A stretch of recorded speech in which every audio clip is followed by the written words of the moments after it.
आखिरी तक कर दिया है आपने। मैं तो 3.5 घंटे से इंतजार कर रहा हूँ। सौभाग्यशाली आपको अवसर मिल गया।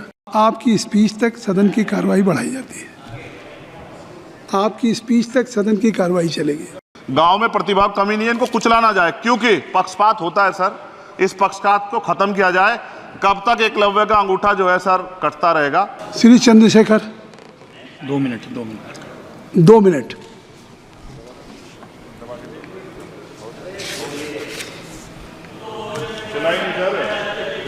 हो गया, ऑन हो गया। आप बोले। माननीय सभापति जी, आखिरी तक कर दिया है आपने। मैं तो 3.5 घंटे से इंतजार कर रहा हूँ। सौभाग्यशाली आपको अवसर मिल गया। प्रेमचंद आप चेयर पे बैठे और अवसर ना मिले, ये तो फिर ये तो बहुत धन्यवाद। आप तो नए मेंबर्स के लिए अवसर पैदा करते ही हैं सर। सबसे पहले तो मैं पेरिस ओलंपिक खेलों में जाने वाले सभी खिलाड़ियों को आपके माध्यम से, सदन के माध्यम से बधाई देता हूं, मंगल कामनाएं करता हूं और सरकार का ध्यान में इस तरफ आकर्षित करता हूं कि अनुसूचित जाति, जनजाति और पिछड़े वर्ग के खिलाड़ियों के प्रतिनिधित्व पे भी उनको ध्यान देना चाहिए। हम ग्रामीण अंचल से आते हैं। ग्रामीण क्षेत्रों में ना तो स्टेडियम है, ना स्पोर्ट कॉलेज है, ना यूनिवर्सिटियां हैं और प्रतिभा का कोई मोल ही नहीं है सर। हम खुद अच्छे खिलाड़ी थे मगर अवसर ही नहीं मिला। अब यहाँ आने में भी बहुत समय लगा, सड़कों पे संघर्ष करना पड़ा। इनकी स्पीच इसलिए मेरा आपसे आग्रह है बोलने दीजिए कि इन वर्गों का प्रतिनिधित्व बढ़े। इसके लिए सरकार को योजना चलानी चाहिए। अभी क्या योजना है उसमें? आपकी स्पीच तक सदन की कार्रवाई बढ़ाई जाती है। आपकी स्पीच तक सदन की कार्रवाई चलेगी।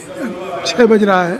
अच्छा ठीक, सदन समाप्त हो जाता है, लेकिन आपकी स्पीच शुरू हो गई तो आपकी स्पीच तक सदन की कार्रवाई। धन्यवाद, बहुत बहुत धन्यवाद। लेकिन कृपया तो सभापति जी 5 मिनट में कंक्लूड। मैं आपके माध्यम से सरकार से जानना भी चाहता हूं कि ग्रामीण अंचल और SC ST OBC के प्रतिनिधित्व बढ़ाने के लिए क्या कदम उठाए गए हैं तथा इस संबंध में कुल कितनी धनराशि आवंटित की गई है और कितनी धनराशि आवंटित करने का प्रस्ताव। क्या उक्त श्रेणी खिलाड़ियों को पर्याप्त प्रशिक्षण के लिए सरकार द्वारा अलग से कोई प्रशिक्षण केंद्र स्थापित किया गया है या किए जाने का प्रस्ताव। उक्त खेलों में अलग अलग स्पर्धाओं में उक्त श्रेणी के कुल कितने खिलाड़ियों को भेजे जाने का प्रस्ताव है तथा इन सब खिलाड़ियों का श्रेणीवार कुल कितना प्रतिनिधित्व रहेगा। साथ साथ अभी हमारे साथी कह रहे थे कि खेल में जाति और धर्म नहीं होता। सर जाति तो है। जहाँ कक्षा 1 से बच्चे के नाम के साथ सरनेम लगा होता है तो उस देश में जाति ना हो, ऐसा कैसे हो सकता है? जाति के आधार पे मेरे आज भी याद है, हिमा दास जब मेडल लेके आई थी तो सबसे पहले उसकी जाति सर्च की गई थी।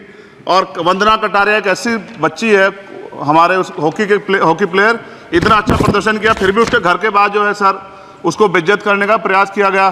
साथ साथ सर साक्षी और विनेश के साथ क्या हुआ ये भी हम लोग नहीं भूले हैं सर। मेरा मानना ये है। आप दादा आप बीच में nothing will go on record. मान्यवर छोड़िए, आप मेरी तरफ देखिए। मैं जिस क्षेत्र से आता हूं, विल गो ऑन रिकॉर्ड।